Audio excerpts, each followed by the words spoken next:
Sir बोलिए। देश का पूरा हमारा डिफेंस कर्मचारी को क्रांतिकारी अभिनंदन और लाल सलाम। साथियों, ऑर्डिनेंस फैक्ट्रीज़ का परिस्थिति के बारे में, उस ऑर्डिनेंस फैक्ट्रीज़ में 76,000 कर्मचारी काम कर रहा है, उनका और उनका फैमिली का भविष्य के बारे में आज सभी ऑर्डिनेंस फैक्ट्रीज़ का अंदर चर्चा चल रहा है। आप सबको मालूम है, देश का आज़ादी के बाद ऐसा एक सरकार केंद्र में अभी तक नहीं आया।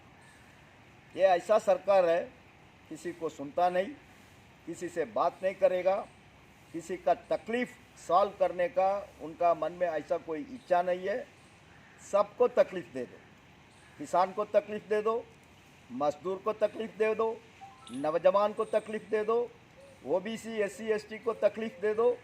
यही काम करके ये सरकार केवल कुछ कारपोरेट हाउसेस को बेनिफिट करने के लिए ये नीति आयोग को बना के, उस नीति आयोग का थ्रू हमारा देश का government organisation, public sector organisation, bank, insurance, railways, defence सब खत्म करने का इनका पॉलिसी है, उनका नीति है।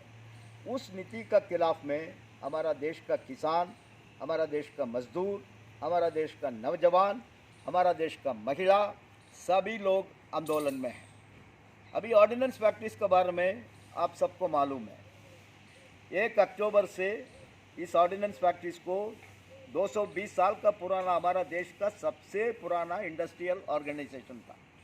उस सबसे पुराना इंडस्ट्रियल ऑर्गेनाइजेशन को बिना कोई कारण, बिना कोई मतलब उसको 7 टुकड़ा किया।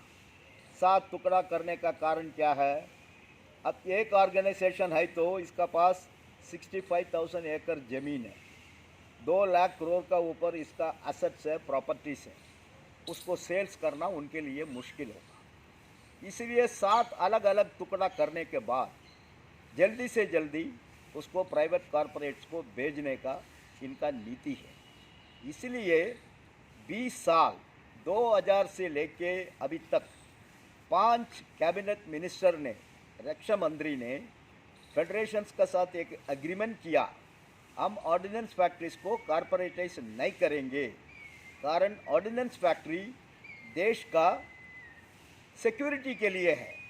इस ऑर्डिनेंस फैक्ट्रीज को idle capacity, spare capacity maintain करना ज़रूरत है। उसका अलावा आर्मी का रिक्वायरमेंट बदल होता है। एक साल आर्मी बोलता है हमको 5 लाख राइफल चाहिए, अगला साल बोलता है हमको केवल 50,000 चाहिए। ये कोई कमर्शियल एंगल में कोई इंडस्ट्री ऐसा नहीं चल सकता है। इसीलिए सरकार इस ऑर्डिनेंस फैक्ट्रीज को सरकार का अंदर ही रखा है। इस विषय पार्लियामेंट्री स्टैंडिंग कमेटी का सामने भी डिस्कशन में आया। पार्लियामेंट स्टैंडिंग कमेटी भी सरकार को पूछा क्यों आप इसको कॉरपोरेटाइज नहीं कर रहा है, लेकिन उसी पार्लियामेंट्री स्टैंडिंग कमेटी के सामने सरकार ने खुद बताया हम इसको कमर्शियल एंगल में कॉरपोरेटाइज नहीं कर सकता। कारण हमको कोई भी इमरजेंसी में, कैसे कारगिल क्राइसिस आया, चाइना बॉर्डर में कुछ तकलीफ हुआ, पाकिस्तान बॉर्डर में कुछ तकलीफ हुआ, हमारा प्रोडक्शन को डबल करना पड़ेगा। उस डबल करने के लिए हमारा पास स्पेयर कैपेसिटी, आइडल कैपेसिटी रहना बहुत ज़रूरी है। तो ऐसा परिस्थिति में अभी ऑल ऑफ ए सडन सरकार ने निर्णय ले लिया हम इसको 7 टुकड़ा करेंगे। ये बहुत गंभीर विषय है। ये एक केवल ट्रेड यूनियन का स्ट्रगल नहीं है, ये केवल 76,000 कर्मचारी और उसका फैमिली का भविष्य का सवाल नहीं है। ये देश का सिक्योरिटी को चैलेंज कर रहा है, देश को सिक्योरिटी को, हमारा डिफेंस प्रिपेयर्डनेस को कॉम्प्रोमाइज़ कर रहा है। इसीलिए सरकार का सामने ये 2 साल का हम लोग का लड़ाई चल रहा है। वो 100 दिन का एजेंडा में इसको लेके आने के बाद ये तो आंदोलन, लगातार आंदोलन है। हम लोग ने 5 दिन का हड़ताल किया, 1 महीने का हड़ताल का नोटिस दिया, 5 दिन का हड़ताल दिया, फिर दोबारा हड़ताल का नोटिस दिया, चीफ लेबर कमिश्नर ने इंटरवीन किया, उसके बाद हम लोग स्ट्राइक डिफर किया। लेकिन सरकार ने चीफ लेबर कमिश्नर का ऊपर दबाव डाल के 15 जून को अचानक फेडरेशंस का बिना प्रेजेंस केवल मिनिस्ट्री का ऑफिसर लोग था, उन्होंने सीएलसी ने हमारा प्रोसीडिंग्स को ख़त्म करके फेलियर रिपोर्ट सरकार को भेज दिया 15 जून 2021 में। अब उसका अगला दिन 16 तारीख कैबिनेट ने निर्णय ले रहा है ये ऑर्डिनेंस फैक्ट्रीज को हम 7 टुकड़ा करेंगे। फिर हम लोग ने हमारा इंडेफिनिट हड़ताल को रिवाइव करने का डिसीजन लिया, निर्णय लिया। उस समय तीनों फेडरेशन मिलके ही निर्णय लिया। सरकार ने हमारा हड़ताल को ख़त्म करने का, हमारा डेमोक्रेटिक राइट्स को ख़त्म करने का, हमारा देश का संविधान का खिलाफ में एक ऑर्डिनेंस लेके आया, एसेंशियल डिफेंस सर्विस ऑर्डिनेंस 30 जून को। आप हड़ताल करेगा तो आपको 1 साल का जेल मिलेगा, 10,000 रुपया फाइन। आप हड़ताल का नोटिस देगा, किसी वर्कर को हड़ताल में पार्टिसिपेट करो करके बोलेगा तो फिर आपको 2 साल का जेल और 15,000 रुपया फाइन। आप 10 रुपया स्ट्राइक के लिए डोनेशन दिया और उसको भी आपको जेल। हम केंद्र सरकार कर्मचारी है, हमारे लिए संविधान में प्रोविजन है आर्टिकल 311, बिना कोई इंक्वायरी, बिना चार्जशीट, बिना शोकास नोटिस हमको नौकरी से निकाल नहीं सकता। लेकिन उस संविधान का प्रोविजन को भी सस्पेंड करके हमारा अथॉरिटीज़ को अधिकार दे दिया, हम हड़ताल करेगा तो बिना कोई इंक्वायरी, बिना कोई अपॉर्चुनिटी, बिना कोई मौका आपको डिसमिस कर सकता है। ये तो जंगल कानून है, काला कानून है, ड्रैकोनियन है। उसका खिलाफ में हम लोग का लड़ाई है, संघर्ष है, ये सब चल रहा था। उस समय 16 जुलाई को रक्षा मंत्री राजनाथ सिंह जी ने तीनों फेडरेशंस को बुलाया। उधर 12:45 को मीटिंग को जाने के पहले 10:45 को चारों फेडरेशन दस्तखत कर रहा है, including mister Ashok Singh, INTWF का प्रेसिडेंट। हम कॉर्पोरेटाइजेशन को विरोध करेंगे, हम केंद्र सरकार कर्मचारी से भर्ती हुआ केंद्र सरकार कर्मचारी में ही हमारा रिटायरमेंट होगा, यट्सा को विड्रॉ करो। ये सब सुबह 10 बजे बैठ के तीनों फेडरेशन का अध्यक्ष महासचिव दस्तखत कर रहा है। हम लोग उधर मीटिंग में गया, 12:45 को मीटिंग में गया। वो मीटिंग शुरू होने का समय उन्होंने उधर शामिल नहीं था। 15-20 मिनट का बाद अंदर आया, राजनाथ सिंह जी को शाल डाला, उसको साईं बाबा का प्रसाद दिया। उसका बाद आके बैठ के मीटिंग में डिक्लेयर कर रहा है, उसका जनरल सेक्रेटरी को भी मालूम नहीं है, उसका जनरल सेक्रेटरी को भी इन्फॉर्म नहीं किया। वो तुरंत आके उधर डिक्लेयर किया, अचानक डिक्लेयर किया, हम कॉर्पोरेटाइजेशन को सपोर्ट कर रहा है। आप कुछ बेनिफिट दे दो एम्प्लॉयज़ को, एम्प्लॉयज़ पूरा कॉर्पोरेटाइजेशन में आने का तैयार है, हमारा आपका प्रपोजल को हम समर्थन कर रहा है। तुरंत AIDF का तरफ से हम लोग ने बोला नो, यह हम लोग का जॉइंट ओपिनियन नहीं है, this is not our collective wisdom. वो उसका खुद पर्सनल ओपिनियन है, इसलिए इसको हम लोग समर्थन नहीं कर रहा हूँ। उसका बाद BPMS का भी vice president mister Sadhu Singh, उन्होंने भी बोला ये मिस्टर अशोक सिंह का पर्सनल ओपिनियन है, हम लोग का इसमें कोई लेना देना नहीं है, हम लोग सब कॉर्पोरेटाइजेशन का खिलाफ में है। ऐसा परिस्थिति में हम लोग ने दोनों इशू का खिलाफ में कोर्ट में केस दाखिल करने के लिए डिसाइड किया। इस बीच में 27 जुलाई को फिर सेक्रेटरी DP ने बुलाया। उस सेक्रेटरी DP का मीटिंग में हम लोग ने सेक्रेटरी को बोला, बाबा आप बोल रहा है पूरा वर्कर संतुष्ट है, पूरा वर्कर कॉर्पोरेशन को मंजूर है, कारण आपको एक फेडरेशन ने सपोर्ट किया करके आप बोल रहा है पूरा वर्कर उसका मंजूर है। आप एक काम करो, वर्कर के सामने एक रेफरेंडम रखो, उस रेफरेंडम में मेजॉरिटी वर्कर हम कॉर्पोरेटाइजेशन में जाना चाहता हूँ, पर हम लोग कौन है उसको विरोध करने का? अल्टीमेटली तो फेडरेशन ट्रेड यूनियन किसके लिए है? वर्कर के लिए है। वो वर्कर बोल रहा है हम कॉर्पोरेशन में जाने का तैयार है, हम लोग क्यों विरोध करेंगे? अब एक रेफरेंडम रखो। फिर सेक्रेटरी ने बोला अरे ऐसे कैसे रेफरेंडम रख सकता है, ये तो कैबिनेट का निर्णय है, कैबिनेट का निर्णय में एक रेफरेंडम हो सकता। हम लोग ने बोला यूरोपियन कंट्रीज में होता है भाई साहब, यूरोपियन कंट्री में पार्लियामेंट का निर्णय के बाद भी जनता विरोध कर रहा है तो जनता का ओपिनियन के लिए रेफरेंडम करता है। ऐसा 1000 उदाहरण आपको बोल सकता है, आप भी रेफरेंडम करो। उन्होंने मना कर दिया। फिर हम लोग मिलके -INTUC, AIDF, BPMS, CDRA, 2 unrecognised federation है NPDF और AIBDF, हम लोग सब बैठ के निर्णय लिया, हम लोग वर्कर के सामने जाके पूछेंगे बाबा आपको कॉरपोरेशन चाहिए नहीं चाहिए, तो हुआ रेफरेंडम का रिजल्ट अभी राजनाथ सिंह जी को भेज दिया। 99.4% कर्मचारी कॉरपोरेशन का खिलाफ में उसका वर्डिक्ट रेफरेंडम में डाल दिया। केवल 350 एम्प्लॉइज कॉरपोरेशन का फेवर में वोट डाला। उसमें भी बहुत लोग बाद में हम लोग को बोला गलती से हमने काला बॉक्स में डाल दिया करके।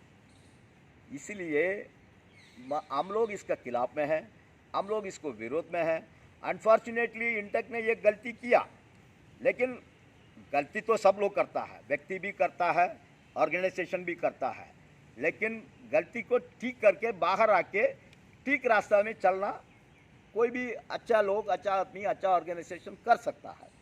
लेकिन एक मिस्टेक को कवर अप करने के लिए डेली कुछ ना कुछ स्टेटमेंट बोलता है। उन्होंने सरकार को बोला साहब आप एक स्पेशल पैकेज बना के दे दो, लेकिन सरकार ने वो भी नहीं दिया। सरकार ने बोला कानून में क्या है वही मिलेगा, BSNL में क्या मिला वही आपको मिलेगा, आपको ज़्यादा थोड़ी मिलेगा। तो ऐसा परिस्थिति में साथियों ये एक दिन का लड़ाई नहीं है।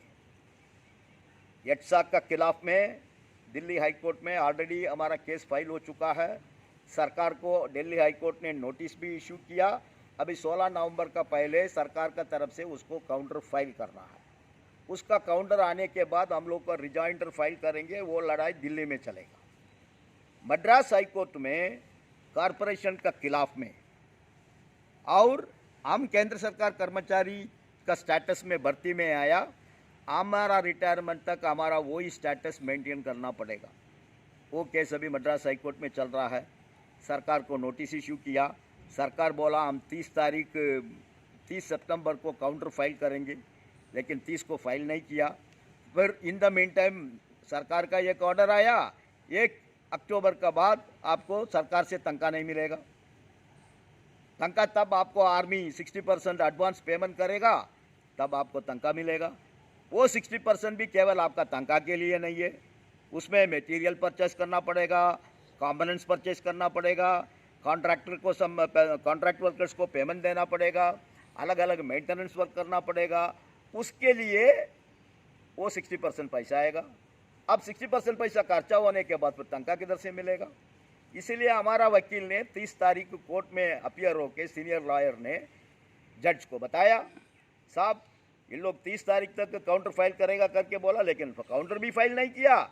अभी अगला महीने से हमको तनख्वाह नहीं मिलेगा, ये भी ऑर्डर आ गया। फिर जज ने एडिशनल सॉलिसिटर जनरल को बोला आपका स्टेटमेंट लेके आओ करके। उन्होंने फिर 1 तारीख को कोर्ट में अपीयर होके बोला इनको तनख्वाह का कोई प्रॉब्लम नहीं आएगा। सरकार ने ऑलरेडी 7,000 करोड़ रुपया इस 7 कॉरपोरेशन को एडवांस पेमेंट करने के लिए निर्णय किया, वो उनको मिलेगा, इसलिए इनका तनख्वाह में कोई प्रॉब्लम नहीं आएगा। लेकिन इस सरकार का ऊपर कौन विश्वास करेगा? इस सरकार कोई भी कमिटमेंट दे रहा किसी को, उसका कोई वैल्यू नहीं है, उसका कोई गारंटी नहीं है। अभी एक ऑर्डर आ रहा है, एक ऑर्डर आ गया, अभी जनरल मैनेजर के पास कोई अधिकार नहीं है। जनरल मैनेजर किसी का ऊपर कोई पनिशमेंट नहीं कर सकता, चार्जशीट इशू नहीं कर सकता। उसके लिए अभी एक नया डायरेक्टर फॉर्म किया, उधर जाना पड़ेगा। एक करस्पॉन्डेंस कितना समय रहेगा? एक डिसिप्लिनरी केस ख़त्म होने के लिए 2 साल 3 साल रहेगा। GM का अधिकार छीन लिया। फिर एक चिट्ठी आया लेबर वेलफेयर कमिश्नर को, पूरा विड्रॉ कर रहा है। ये तो फैक्ट्री एक्ट के खिलाफ में है। किधर 500 का ऊपर वर्कर है, उधर तो लेबर वेलफेयर कमिश्नर तो रहना तो कानून है, लेकिन कानून को भी तोड़ रहा है। अभी क्या क्या ऑर्डर आएगा वो देखना पड़ेगा। लेकिन साथियों डरने का कोई ज़रूरत नहीं है, डरने का कोई ज़रूरत नहीं है। इस सरकार का सामने सरेंडर होने का कोई ज़रूरत नहीं है। हमारा तो अपॉइंटमेंट है एज ए केंद्र सरकार कर्मचारी, हमारा अपॉइंटमेंट है as a defence civilian employ. Retirement तक उस पोजीशन में, उस स्टेटस में रहने का हमारा पूरा अधिकार है। वही हम कोर्ट में भी लड़ाई कर रहा है, ट्रेड यूनियन का तरीके से संघर्ष भी उसी को लेके कर रहा है। सो हमारा संघर्ष तो चलेगा। इस 41 ऑर्डिनेंस फैक्ट्रीज को बचाना हमारा जिम्मेदारी है। केवल हमारा जिम्मेदारी नहीं है, इस देश का सभी जनता का जिम्मेदारी है। इस देश का पॉलिटिकल पार्टीज का जिम्मेदारी है, इस देश का आर्मी नेवी एयरफोर्स का भी जिम्मेदारी है। एक दबा ये ऑर्डिनेंस फैक्ट्रीज प्राइवेट का हाथ में चले जाएगा, फिर हमारा तो सोल्जर है, ये पुअर जवान है, वो तो कारपोरेट का मर्सी में रहना पड़ेगा। उनका कपड़ा के लिए, उनका तोप के लिए, उनका एमिनिशन के लिए प्राइवेट का ऊपर डिपेंड करना पड़ेगा। अब प्राइवेट भी एक दफ़ा मोनोपोली हो गया, सरकार में कोई डिफेंस फैक्ट्री नहीं है, फिर वो प्राइवेट इंडस्ट्री क्या प्राइस निर्णय करेगा, उसी को ही आर्मी नेवी एयरफोर्स ने परचेज करना पड़ेगा। ये परिस्थिति हमारे देश के लिए ठीक नहीं है। इसलिए all India defence employees federation एक एकता बना के रखा है। उसमें BPMS है, उसमें अभी CDRA है, IOFS एसोसिएशन को भी लेके आने का प्रयास हम लोग कर रहा है। बाकी 2 अनरिकॉग्नाइज फेडरेशंस है, हम सबको लेके ट्रेड यूनियन का आंदोलन भी साइड बाय साइड हम करेंगे, हम लीगल बैटल भी करेंगे। All India defence employees federation का एक इतिहास है। 1953 में इस फेडरेशन का जन्म हुआ अन्याय का खिलाफ में। सेकेंड वर्ल्ड वॉर का बाद सरकार ने हमारा कर्मचारी को रिट्रेंचमेंट करके घर में भेज रहा था, नौकरी से निकाल रहा था, उसका खिलाफ में ही AIDF का जन्म हुआ। उसका बाद वो सब रुक दिया, उसका बाद ही सरप्लस एडजस्टमेंट आया। किसी वर्कर को भी नौकरी से टर्मिनेट नहीं कर सकता, आज का कानून है। इसलिए साथियों, डरने का कुछ नहीं है, डरने का कुछ नहीं है। आप संघर्ष करिए, आप लड़ाई करिए, आपका एकता को मेंटेन करो। All India defence employees federation का तरफ से आपको हम आश्वासन देना चाहता हूँ, हमारा रिटायरमेंट का समय तक हम केंद्र सरकार कर्मचारी में रहने का क्या क्या व्यवस्था करना पड़ेगा, क्या क्या आंदोलन करना पड़ेगा, क्या स्ट्रैटेजी बनाना पड़ेगा, वो पूरा all India defence employees federation बनेगा। इसलिए साथियों, हम आप सबको अपील करना चाहता हूँ, ये दुष्प्रचार का पीछे मत जाइए। ये दुष्प्रचार लोग आपको कुछ भी लेके नहीं आएगा। अल्टीमेटली आपका लड़ाई, आपका संघर्ष, आपका एकता, वही आपको फ्यूचर में बेनिफिट देगा। उसके लिए हम लोग सब मिलके वो रास्ता में हम लोग का आंदोलन लेके जाएंगे। इतना बोल के देश का पूरा डिफेंस कर्मचारी अभी आप लोग इतना ज़ोर से फेडरेशंस का संदेश का अनुसार आंदोलन कर रहा है। आप सबको हमारा लाल सलाम, आप सबको बधाई, आप सबको क्रांतिकारी अभिनंदन। धन्यवाद साथी। AIDF जिंदाबाद जिंदाबाद जिंदाबाद AIDF जिंदाबाद जिंदाबाद जिंदाबाद AIDF जिंदाबाद जिंदाबाद जिंदाबाद मजदूर एकता जिंदाबाद जिंदाबाद जिंदाबाद इनकलाब जिंदाबाद जिंदाबाद जिंदाबाद। अब ये